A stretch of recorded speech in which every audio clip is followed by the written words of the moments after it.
when you're listening to a song and there's a sort of unexpected chord or tempo change or something that really throws you a bit off kilter, and then there are LPs that throw up another perhaps unexpected direction for the artist, even for an artist known for being a bit eclectic.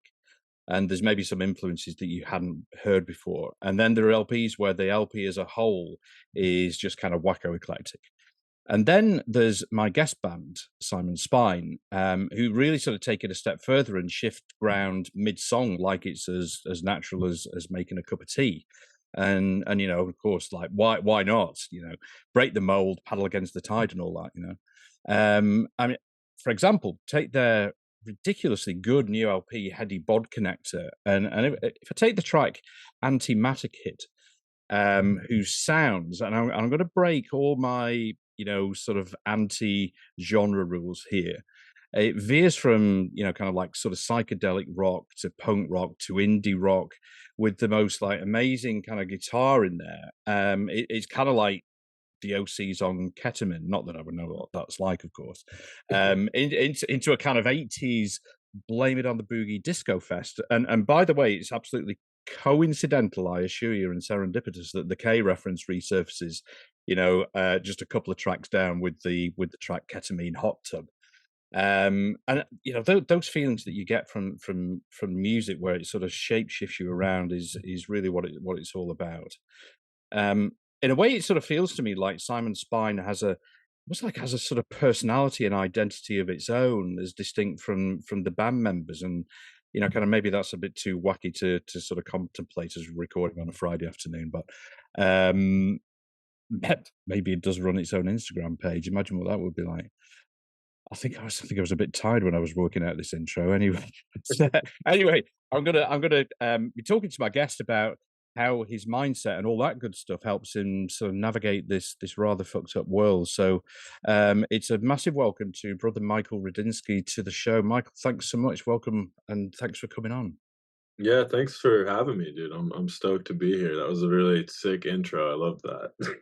It's I just love when I kind of listen to to an album, to an LP, and listen to it sort of top to bottom.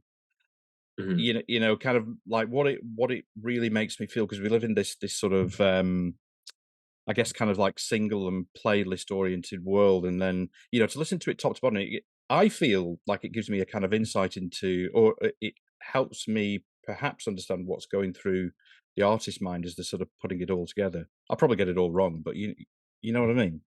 Yeah. I mean, we're like a real I mean, we do live very much in a world of like singles and very kind of like short records that kind of Mm, are amalgamations of singles, but I think we're younger. I mean, we're not young now, but we're all like early 30s, and yeah. I think a lot of people making music our age are kind of in this world of, hey, we have to make all these singles and then like tie them together. Whereas Mm, for us, we're all like pretty big album listeners, yeah. like ourselves. So it's like it's interesting navigating that world, being somebody who just really likes like listening to something front to back. But I don't know, those Yeah. people are still out there, like Yeah, yeah.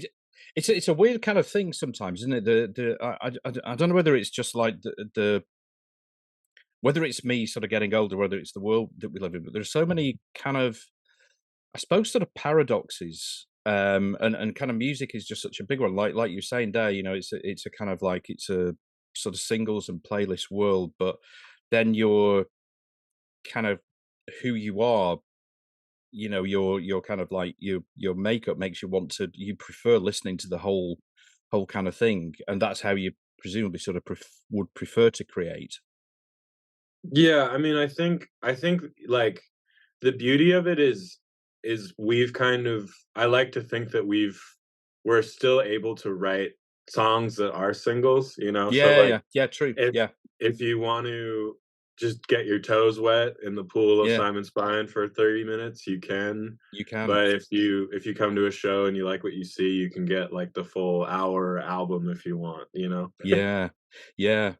It's interesting with the like the different influences and that you're all kind of bringing in. I'm guessing that that's a kind of reflection of all the sort of the band members and their different influences and just sort of being thrown into the pot and a an Yeah. attitude of let's hear what everybody's got.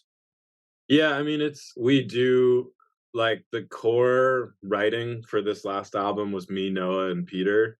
Mm, And we all come, I mean, there's a lot of overlap between us, but like at our core, like the elements that make our own music tastes are all very different. Like mm, I grew up having like older brothers that were a lot into like 90s kind of grunge stuff and 80s yeah, metal, and yeah.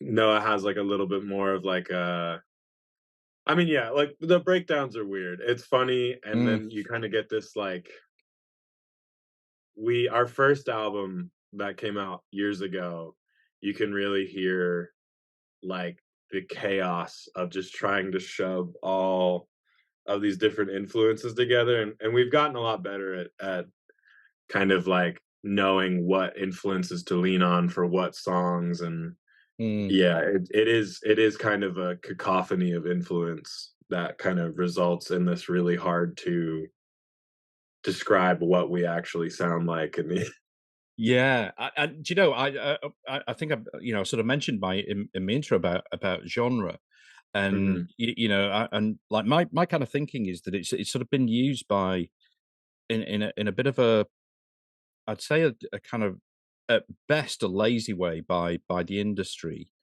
Mhm. To kind of because our brains like to sort of compartmentalize things, don't we? And also for the industry, it Yeah. makes it easy. It's easier to market if it's in the you know kind of soul section or the ska section or the Yeah, reggae yeah, yeah. or whatever. But but I mean, at its worst, I think there's like um, it's to kind of keep people in their lanes, Mhm. and to that well, you're this sort of group of people. You're not allowed to play like metal music. You're not allowed to play country music. Yeah. Stuff like that. I mean, okay, I'm getting cynical here. No, but you're right though. I It think I think we struggle a lot with having to sum up what we sound like, and yeah, I think it is just a byproduct of, your elevator pitch that every band needs to have, where it's yeah, like yeah, we sound like, if this band and this band had a baby, or we sound like yes, we sound like, you know, Radiohead if they stayed in college and got like, I don't know. But yeah, it's hard. It's hard. I like the other day I was talking to somebody about my band and or about Psymon Spine, and he was like, what kind of music do you play? And I just was like, every time I get asked that question, I don't know how to answer it oh, without I hate sounding, those questions. Yeah, I know it's the exactly what you worst mean. Yeah, question. it 'Cause is. I was like, well, it's like punky, but we're not like punks. And it's like electronic, but we're not an electronic band. And there's like disco elements, but we don't like, I mean, we like disco, but we're not a it's like every Yeah, band or every genre I was saying, I was like, but we're not. So it's but we're like, not that. so it's like the most like, I think I made that guy more confused than like giving him an answer. If you could sort of see his face afterwards, it'd be that sort of emoji with just like the sort of the blank eye, the completely Yeah. blank face, like, "What the fuck are you talking about?" Yeah, I've recently just switched to saying that we're loud and fun. Yes, that's perfect. That'll do, Yeah. and then kind of let people make their own mind up. Yeah, I mean, I don't that's my other fear is I don't wanna like blogs or magazines or whatever will say we're like an experimental Yeah, psychedelic pop band, and to some people that would be like a hell yeah, but then to other people who might actually really like the band, that might sound like a really cringe kind of genre Yeah, just yeah, thrown at them. So I like to just kind of be abstract and say like it's fun or it's like fun. it's a Yeah. good time. I was telling you about this. I don't know if you know this story, but you reminded when you mentioned Radiohead that you know they didn't play Creep for. I mean, I think Yeah. they sort of hardly played it, and then the one I think it was in the UK. It was at the Reading Festival, and they hadn't played it for like 10 years or something like that. Mhm. And oh no, was it? Yeah, it might have been. But there was basically sort of like one guy who kept shouting "creep" all the way through their set, and Oh. eventually they gave up. And it's like we'll just play Wow. There that that dedication, I think those fans deserve like some sort of VIP package. it. I saw when I was like I grew up in just outside of Albany in New York, like Mm, upstate. We all live in New York City now or Brooklyn now. mm, But Noah and I are kind of from the upstate part of New York. And Blue Oyster Cult came to Albany when I was like 12. yeah. And the entire show, this guy behind me, like 2 rows behind me, had the cowbell and was just playing the rhythm to Don't Fear the Reaper over every song, like at the tempo of Don't Fear the Reaper over other songs like Godzilla, where it's like not at all the tempo. And I don't know, that was a wild night. I got sick off of like Cajun fries in my friend's car, and it was a rough night for me and that guy. Memorable for two reasons. Yeah, that guy, and then the Cajun fries. Yeah. Yeah, it was my friend's dad who, like, he had, like, an Audi or something. It was, like, a nice car, so he was, like, Yeah. really freaked out that I was gonna get sick in his car, Oh my but god. we pulled over. I guess I just didn't like the fries or something. It I mean, was an so overall bad experience. I mean, like I mean, while we're on that sort of subject of you know when you were younger, I mean, think you know, kind of going back to you know to when you were a kid, you know, Mhm. your what were you know your sort of formative influences, things that you remember that you know either kind of musically or just you know people you're hanging out with or whatever that shaped you know who you are now. I mean, I owe all of this to so I'm the youngest brother in my family, so is Mm, Peter. Peter's the youngest, Noah's the oldest. mm, Um, uh I owe all of my musical interest and drive and, this career that I have to the mission that I think all littlest siblings have of trying to make your older siblings think you're cool. yeah. Um, so I have older brothers and they've just been into music my whole life or their whole lives. And just Mm, when I was, I don't know, like 4 or 5, I just really was obsessed with the idea of like wanting to play music. mm, And my oldest brother, he had like turntables and like a microphone in his bedroom. yeah. And I'd sit in on his bed and just watch him, play records and talk into this microphone. And I Wow. thought my voice coming out of the speaker was like the coolest thing ever. Yeah. Um, and so that was kind of like, you know, created this interest in the world. And then I think, yeah, I was like 9 when I started playing guitar. And then that was, for me, this is kind of cringe. I mean, the other guys in the band might cringe at this, but for me, a light switch moment was like the 2002 VMAs. Whatever Right. year that Jimmy Fallon hosted and like Guns N' Roses was the surprise like end guest. I just was like, this is the coolest thing I've ever Yeah. seen. Um, that was the show with Buckethead playing, and Oh I yeah. was like, I need to do this.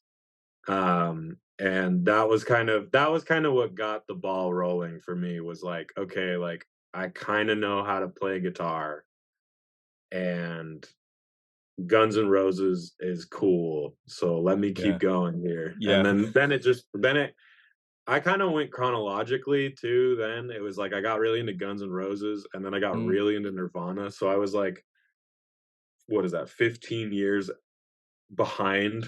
So it's like I Behind was in the late yeah. 80s rock, and then I got into the 90s stuff, and then here I am now. What is that? 22 years later, like just Wow, yeah.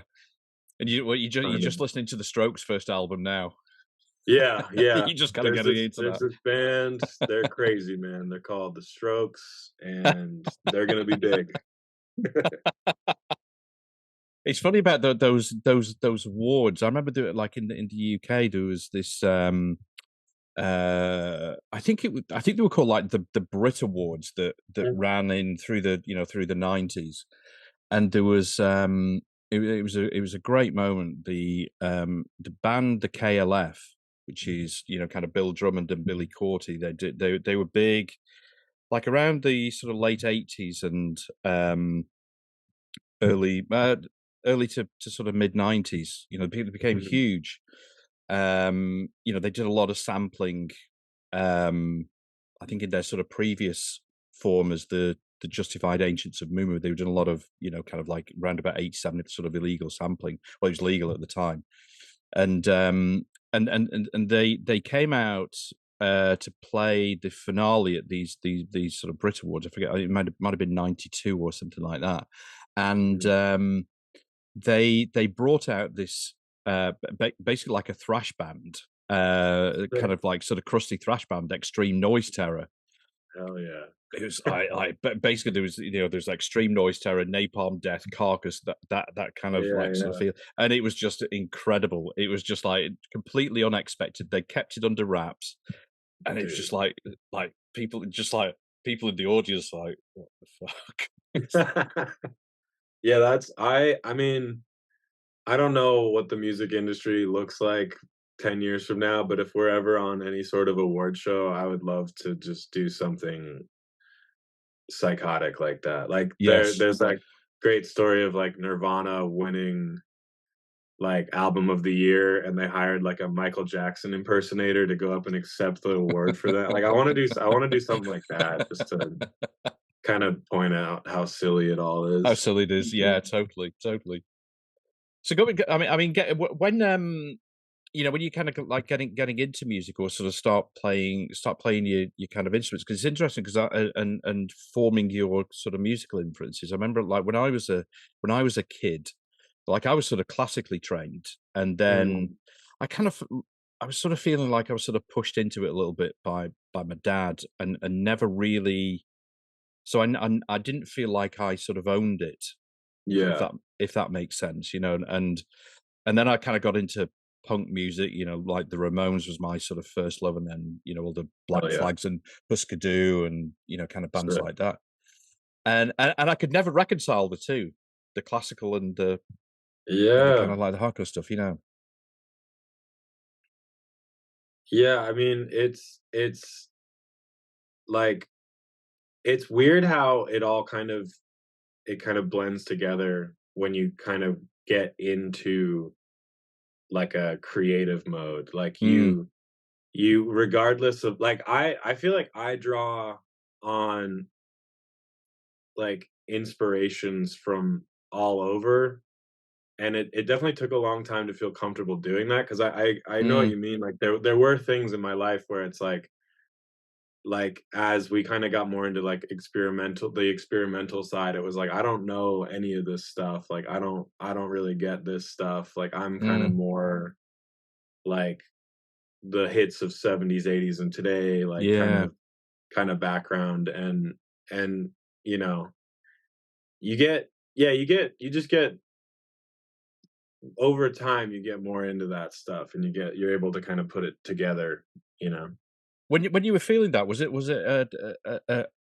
a sort of feeling of being out of your comfort zone because you didn't know the Yeah, I stuff that you mean, said. I so my going back to my the thing with my brothers is like I kind of had to do my homework with everything because of my brothers. Like Mm, if I said, if I was a kid and I said like, "Oh, I like this band," I would get met with like a, "No, you don't," or like, Yeah, "No," yeah, So I have this whole insecurity thing with music where it's like if I don't know like the town yeah, they're from, if I don't know yeah, the name of their 3 albums, like I can't say I'm like a fan. yeah, And so when it's kind of like when when Psymon Spine was first starting and there's this really strong kind of element of like uh Steve Reich stuff or like Terry mm, Riley stuff, I just mm, felt so out of my wheelhouse. yeah, And like not that we're making those kind of records, but there are those sort of like layers to it, which I think gives it like kind of a crazy depth. Um mm, like listening back to those first records, it's kind of like we were kind of like really shooting above our weight class a little bit, and I mm, think I think that's kind of the beauty of it too. Is like you, I forget who said this. It might be like a David Byrne quote, but like the what makes you sound like you is like trying to sound like your heroes, and then just like not getting and there then at all. not good. Yeah, So like I think that's kind of that also that philosophy has kind of led me to feeling a lot more comfortable doing mm, doing things I don't really know, or like pulling on inspirations that aren't like core, like super important inspirations to me. Like just like, yeah, I don't know. It's I think that's a big part of the ethos is like, let's have this inspiration be our like North Star, and then mm, let's like gracefully fall flat and yeah. wind up somewhere completely different and cool in its own way. I mean, does it help you personally with that having the other, having your other band members around as a kind of like that, if you want to call it a gang, if that sort of makes sense. You Yeah. you got you got your tribe around you. Yeah, no, totally. I think it's I do not understand how solo artists can do what they do. Like Yeah, a band is a beautiful dynamic in that when you're not feeling sure of something and you don't know where to go, like I always have my bandmates to kind of like suggest things, because we're yeah, all like idea fountains basically. And so when it's like something like a chorus isn't feeling right or a verse isn't feeling right or like just, an album as a concept. I mean, not that we're writing The Wall or anything. We're not doing like huge concept record, but just like yeah. the philosophy behind a record or whatever. Mm, If someone's feeling kind of like unsure or anxious, it's like you have, you know, your best friends and your non-blood brothers like mm, there to kind of like motivate you to keep going. And I think that's also what gets us to these weird, hard to define kind of yeah. cool jams that we get to play. So I'm like I'm really fascinated with this sort of shit. This Mhm, like how people kind of work together, how you sort of come together, and you work, you can work at those things, and you sort of know when somebody might feel nervous about something, and mhm. there's a kind of, I mean, in a way, I kind of get like I suppose I get sort of too a little bit too sort of theoretical about it, thinking, "Oh, like, how does this work?" But it just kind of like works, doesn't it? It's like an instinctive thing that those kind of like intangible things that are just hard to pinpoint, but they just Yeah. work. I mean, it's definitely something that I mean, we're at a point with our band where it's like people are, we're getting to do these like cool tours and we're getting, Mm, but we've been a band for like Noah and I specifically have been making music together for, you know, like 14 years now. wow. And is as a Yeah. Simon Spine as a creative group has existed for like 11 now. And Do just you know? being Sorry, yeah, go sorry, ahead. sorry to interrupt. I must say that, do you know that that's a really weird, like, that dimension of time. Mhm. Thinking back, I was saying, when I was preparing, I was thinking, okay, yeah, fuck yeah, that's like 11 years. Yeah. It's crazy. Sorry to interrupt Yeah. anyway, but yeah. No, no, yeah. I mean, and those it's like any sort of relationship where it's like when you're first dating somebody, Mm, there's gonna be like hiccups and there's gonna be bumps on the road or where you say something or like we're working on a record and it's like, you might someone might be really pulling on an interest and then or mm, an influence or whatever, mm. and someone else in the band might be like, "Oh, I hate that band," or something, and Yeah, then it's yeah, like, "Oh, well," and then you have this long conversation of like, "Well, that's actually really important to me," and so we've just had enough time to really understand how each of us works, like mm, it's when you look at it from like a outside perspective, it is kind of like a well-oiled machine at this point. Like mm, mm, some of us are really good at kind of just honing in on what the core idea is. Some of us are really good at like experimenting with um strange and abstract ideas in a pop sense. mm. And it just kind of like it's kind of like one of us will hit a wall and then the other person comes in and then the other person comes in and it's just kind of this really cool thing that I only think would have if I started a new band with new people today, I don't think we'd be at all Yeah, as capable as figuring things out as I am with those guys. yeah. How do you feel? Look. How do you feel looking back at your earlier records now? Mhm. Because it almost like they're a kind of document, aren't they, of that moment in time of Totally. you at that sort of time. I mean, when I hear those records now, I mean it's obvious like a big part of me just kind of thinks about like our first record sounds to me like our first uh couple summers living in New York. Mm, We were a lot younger, we were a lot scrappier, we were, eating peanut butter on tortillas a lot mm, and mm, it was cool, man. It was like we just yeah, we were that's but to answer your question, what I hear is kind of I also hear a lot of sort of uncertainty and a lot of trying to mm, do what we think or we thought people wanted us to do. We thought we wanted to be or we thought people wanted songs that were like I mean, I'm talking more, I guess, now about Charismatic Megafauna, our mm. last Yeah, record. I yeah. think we were trying to make like a commercially successful pop record in some ways. Mm. And I think we definitely did that. I love that record. And Yeah, yeah. I think Absolutely.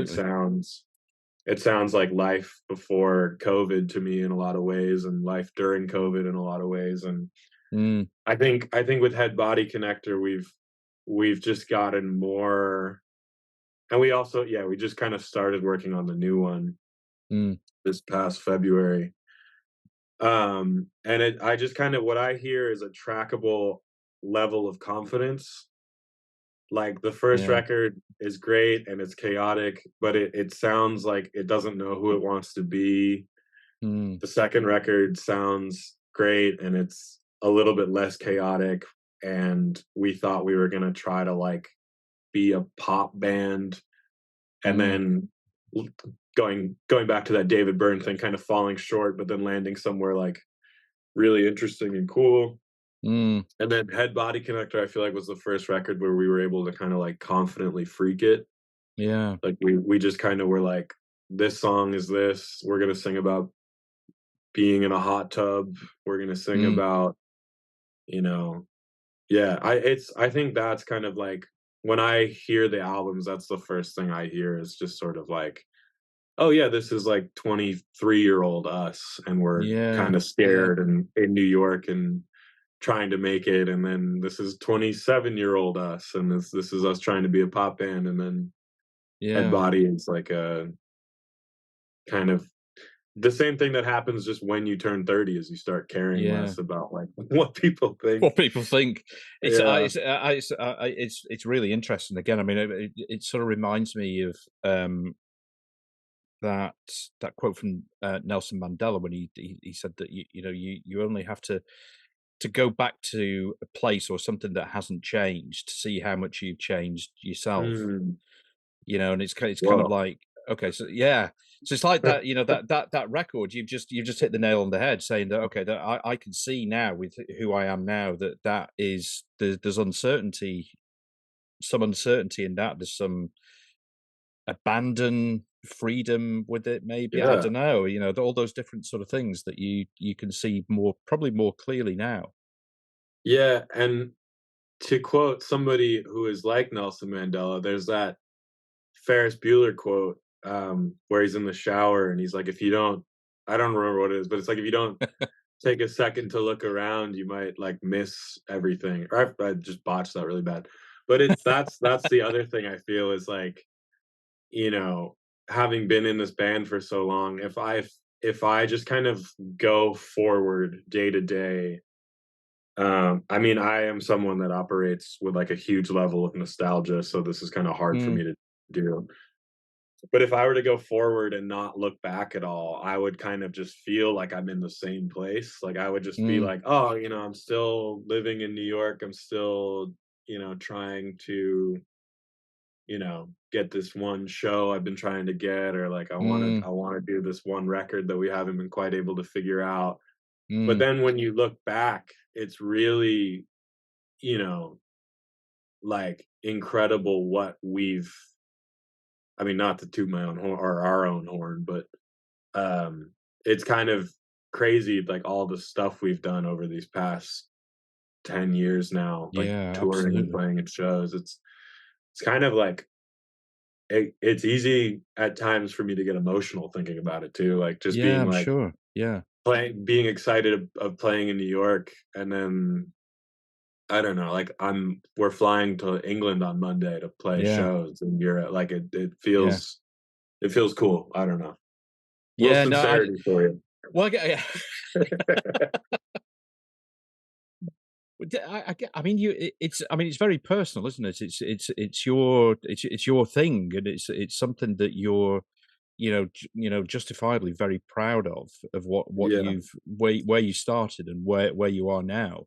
I mean, it's completely understandable that you're going to be, emotional about it. I Yeah. mean, that totally kind of makes sense. I mean, it's also interesting. It's like it's easy to get emotional about, and it's also just like what makes it feel so heavy and so crazy at times is it's like a shared, Mm, like we all have the same dream, and so like mm, we're all kind of like on this dream road together, like, yeah. and I think that kind of makes it more special is like, I'll look around at rehearsal sometimes, and we'll all be like sweaty because all the rehearsal rooms are poorly ventilated, and Mm. I just generally operate pretty hot, but I'll be like sweating and miserable and like I don't want to play this song again. But then I'll take a look around the room and be like we're doing this, like we're Yeah, like yeah. I've been to some weird places with these guys, and I've got to do some really cool things with these guys, and I Mm, think that's a beautiful thing. And I think, I mean, the only thing I can compare it to maybe that feels the same is like if you started a business or something, yeah, like your yeah, dream business, and then it yeah, went well. yeah. I don't know. No, it's right. I mean that's, I think that's really powerful that you can, when you're in those sort of moments where you're thinking, "Fucking hell, this is great. This is like, I don't want to do this. I just want to go home," and then you can just sort of step away for a moment and just say, "Do you know what? The bigger picture is there. These are the people Yeah. that are around me." That's kind of like what life's about, isn't it? That really Yeah. is. I mean, it's really easy to sound kind of like a hippie talking about this, but yeah, it is really like, for me, it's really, and like, there's not that there's anything wrong with hippies. There, to me, there's like, it really is all about going and doing these weird, like, because like you said earlier, like the world's insane, like Mm, I think my father's view of success and my view of success are quite different just because of the generational difference and the world yeah, difference. It's like, yeah. to me, being successful is like doing weird shit, going to like Eastern Europe and like Mm. eating a ton of French fries and Yeah. seeing, you Yeah. know, Wet Leg play, and then going down south and eating a lot of barbecue and meeting weird people in Texas. Yeah. You know, it's like that's to me like what makes life cool is like doing stuff. And Ju- like that to me is the mark of success is like what do you do? Like what do you like how yeah. like what do you I don't know. I'm hoping my goal in life is to be a really old guy with a lot of cool stories, you know? Like Do you know, that's yeah. I mean, I think that's that. I think that's brilliant. I think to have that as your kind of like that's what sort of life means to me. I mean, those are the sort of the moments that stay with you. I mean, just as you were talking there when you mentioned about Eastern Europe, I went to about 13 years ago. I went to Moscow, oh and sick. I'd always wanted to go. There are some places that just you just become fascinated with. The Moscow Yeah. was that place for me. And I went with my partner, and um usually when trying to get around a city, if I go on a subway or metro, I'm usually okay with that. Mhm. Moscow, I had this complete meltdown.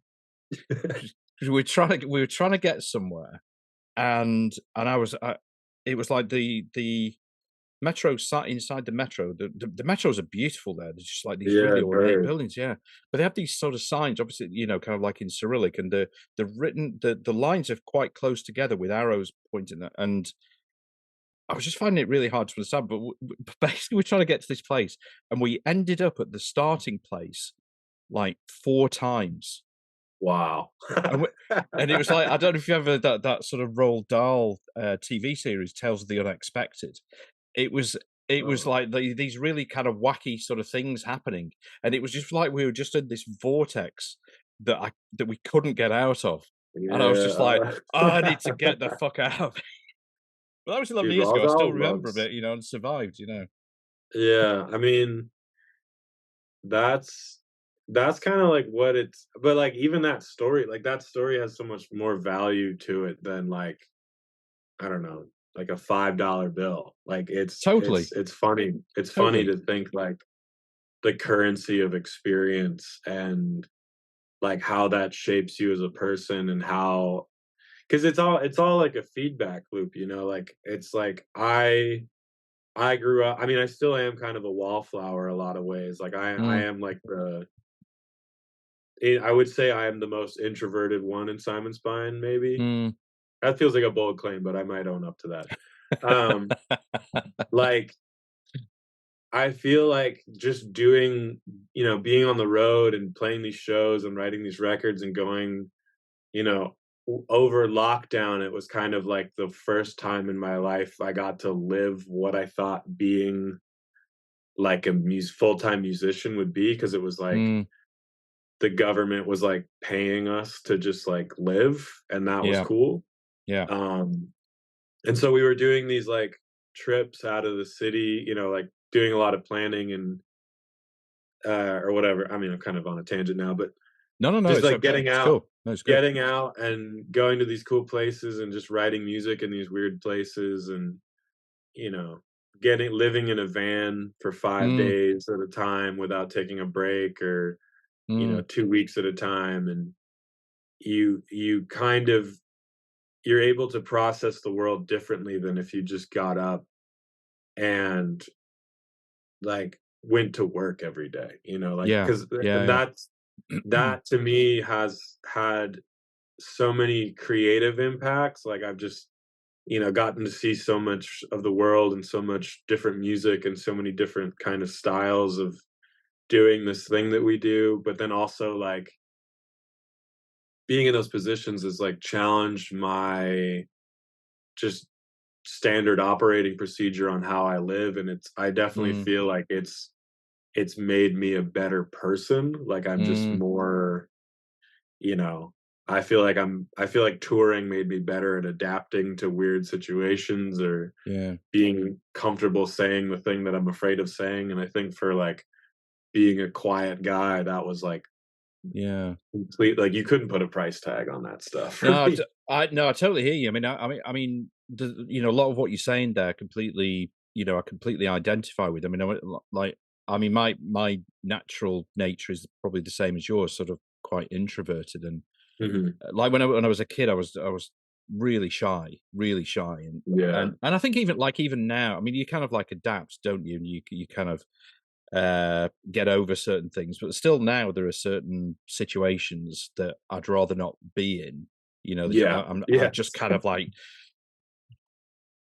hope nobody speaks to me and stuff. You know what I Yeah, mean? It's yeah, yeah. those sort of things. But then again, like I was mentioning before we started recording, going away on this tour with Fuck Money and Def Club, and I knew the Fuck Money guys, but not Def Club. Mhm. But obviously, I got to know them, and they were just like the most amazing, beautiful, respectful people, and Yeah. spending time with people, those are now sort of friends for life, hopefully. After Yeah. after kind of sharing those sort of things, and that to me is what shit's about. You know? Yeah. I mean, it's literally like being on tour with people you don't know is like the, like, safe equivalent of being in the trenches with someone. Like, Yeah, you're just rolling the dice every morning on, like, yeah, shit that can go wrong, or, yeah, the show is a bust, but, like, we're gonna go to Denny's afterwards and have a good yeah, time, or, like, we're just it really those friendships and those people that you meet are just, like, such a different, like, kind of friendship. yeah. It's really weird. It's, like, cool, though. I like it. Oh, it's fantastic. It's really really amazing. The other thing you mentioned, I've just been holding this for a while. You mentioned about nostalgia. Yeah. What I mean, what does sort of nostalgia kind of give you? I mean, I think it's kind of like the universal thing for nostalgia where it's like it feels like a time where everything was okay, Mm, okay in air quotes, yeah, like, I don't know, I think things that remind me of, a bygone era from, like, feel comfortable, like, there's so much navigating through day-to-day life where you're seeing, like, atrocity every day, and you're seeing just, mm, like, the world fall apart, and you're seeing, mm, all this awful stuff, and it yeah, feels good to, like, see, something that looks like a VHS tape, or it feels good to yeah, see, like, put on a record that sounds like, you know, your high school bedroom, or it feels good yeah, to, and I think that's, um I kinda like to inject stuff like that into the band as much as I can because it's like mm, it's a non-musical element, but it kind of everybody knows it, yeah, like, Antimatter Kid, like, right before it goes into the, like, B section, yeah, we held a microphone up to a TV playing commercials, yeah, and it's just like, I mean, it was like a YouTube video of commercials from, like, the '90s. And just that weird sort of like VHS, I mean, it's kinda played out, unfortunately, like, I think the 2010s really did a number on, like, Instagram filters and VHS filters, and, like, yeah, I think yeah, everyone's a little bit burnt out on that, but sonically, I think there's a lot of market value left to that where it's like, totally, things that sound wonky because they're recorded badly, or, like, it all sounds like childhood, and it sounds like comfort, and it sound yeah, like, I think we all strive to be a little bit more comfortable. So yeah. I, nostalgia, I mean, it's definitely like can go too far, but I think mm, a little dash of nostalgia I goes a long way. I totally agree with you on that. It's like almost for me. It feels like a bit of an anchor, a sort of Mhm. safe, yeah, some sort of safety. But I totally hear you on the other side. You can kind of go too far with it, but also that kind of sonically what you're saying, and certainly, Mhm. your sort of keys in the band certainly, kind of give that, certainly to me anyway, really Yeah, kind of give that, and I love it. I think it's so, you know, I was thinking, I was trying to sort of pinpoint some of it, and it took me back to some of the, like a band, a UK band from sort of end of the '80s, the Inspiral Carpets. It's almost like well, that from Manchester. When the end of the '80s, when there was like the Stone Roses and Happy yeah, Mondays, yeah, and yeah. they were part of that sort of scene, and it's a Oh, yeah. very like kind of like '60s sounding, you know, organ sound, and Yeah. it just reminded me, your sound just reminded me of that, and it's just like, and it immediately takes you back, Yeah, and I mean, that's the goal, it's like, we wanna give something new, but give, like, reference points that feel recognizable, like, mm, I think that's why, like, there's, like, a it's like experimental sound design isn't the biggest selling music genre in the world, like, yeah, it's because people don't know these sounds, and so when it's like you give them something to, like, latch on to, mm, whether like, all of our keyboard parts are, like, pretty, like, '70s and '80s feeling because it's just, like, that's what feels right to us, and, like, yeah, it's fully a lot of it is fully because of that nostalgia thing, is it's just, like, mm, we want it to be we want it to just feel good, like, it feels good. It can sound cool and the arrangement can be really nice, but like, when it sounds like something that makes you feel warm and fuzzy, like, that's even better, yeah. you know? I was thinking, there's been a bit of nostalgia over the past couple of days as well, with Steve Albini dying, Oh, yeah, yeah. and I remember I bought at the cassette of Atomizer back in, what was it, '86 or something, when it Mhm. came out, and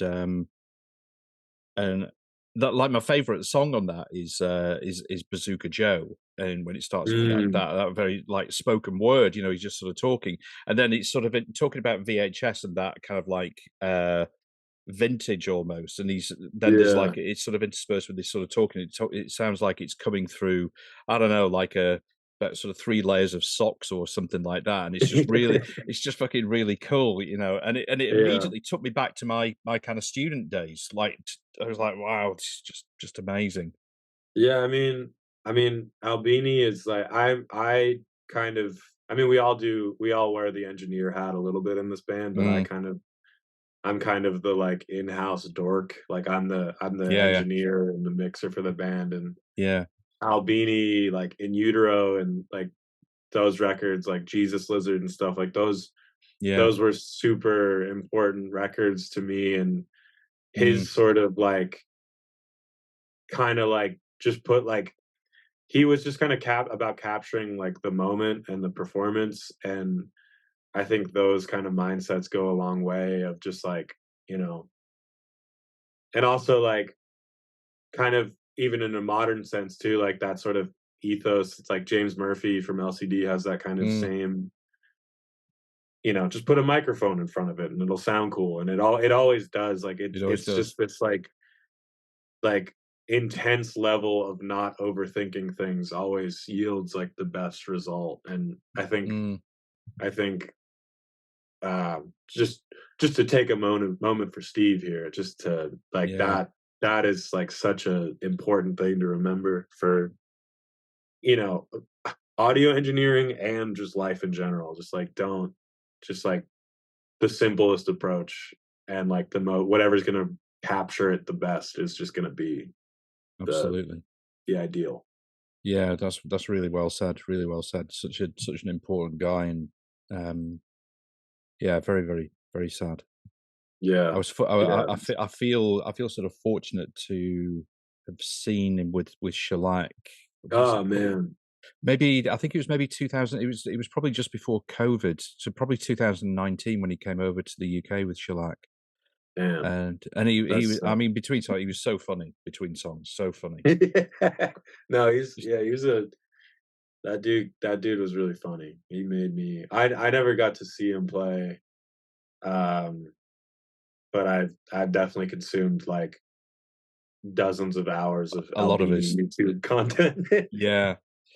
So for you talking about, kind of not when you say about not overthinking things, I mean, say does your kind of instinct, like gut instinct, sort of play a big part in, either you're playing, you're writing, or engineering? Yeah, I mean, we I say that as an ideal, but we as Psymon Spine, like, love to overthink things, I think, Yeah, like, yeah, there especially in the writing process, like, there's just this kind of I don't wanna say fear because it's not fear, but it's this understanding that if we just keep trying something, like, maybe the best option yeah. will reveal itself. I hear you. Yeah, It's kinda like saying it out loud, it's like the same logic of how, like, gambling addictions start, where it's like, if you just keep playing a little bit longer, like, then you'll hit the jackpot. But it's I try to be I I I don't know, I think for me, there've been a few songs where I've kind of just been like, "Guys, like, let's just, like, take a second here and, like, pull back the curtains a little bit on all of this stuff that's happening and, like, really try to yeah, figure out the core." I mean, that's when instinct kicks in. Like, there's a yeah. song on the record called "Chip the Monk" where it's like, we we were just sort of, like, spiraling a little bit on the chorus, and Peter and Noah got it somewhere, like, so cool, but it was just sort of, like, not like, there was just, like, a little bit too much, like, seasoning on the dish, Mm, mm, and I mm. just was like, "Just give me, like, 20 minutes," and I just went through and I was just, like, muting things, and then we were like, "Oh, there it is." Like, it's Wow. so a lot of times you can I don't know, like, you can kinda spiral on things, especially, like, in a group setting, like, Yeah, it's easy to kind of just keep going and throw idea like, being in Simon Spine in a lot of ways sometimes is like being in an improv group because yeah, we're just kinda constantly yes-anding each other where it's like, "And then yeah, the keyboard can do that." Like, I think Antimatter is a really good example of that, but in, like, a positive way where it's yeah, like, yeah. "Okay, and then we'll go into this weird, uh, like, crazy hectic B section where there's, like, a church organ, and then we'll do this weird operatic turnaround, and then it's kinda like an ABBA song at the end, but it's like ABBA if their tape machine was broken and they had too many beer like, it does have its moments, but then there are moments that don't make the record that it's kind of detrimental where you're just like, "Oh my god, like, I can't hear this chorus anymore," Yeah. and then someone's like, "I got an idea," and then they step up and just every time, like, I've seen it happen with all of us where we just are like, "Give me a minute," and then that person sits down at the mouse, and then they just unveil, like, the heart of the song. This is really interesting because I like about so for I'd never done any like graphic design work. Mhm, Never done it. And I was anyway, cut a long story short, basically I saw a design by Chris Big, who designed all the Pixies albums, and it was I mm, think it was the last album that they did, and it was this really sort of like vivid red and black. mhm. And I thought, oh, do you know what? I love that. So I basically took a short online course in Oh, graphic sick. design, where and basically then from there I found David Carson, who did all the design work for Raygun magazine in the 90s, this very kind of like Mm, grungy, broke all the rules, and like for me who didn't really know the rules, that was sort of perfect, so it yeah, meant that yeah. I could do shit that, and just say, well, just breaking the rules. And but it's interesting that like some of the stuff when I started, and I use it for my podcast, also for my writing stuff as well, and it's interesting about kind of noodling around with things. So like I'll go too far, I'll like put little adjustments on and little adjustments, and I'm like, delete, delete, delete. Yeah, Go yeah. back to the go back and like take it all away, strip it bare, or and it's similar kind of thing to what you're talking about.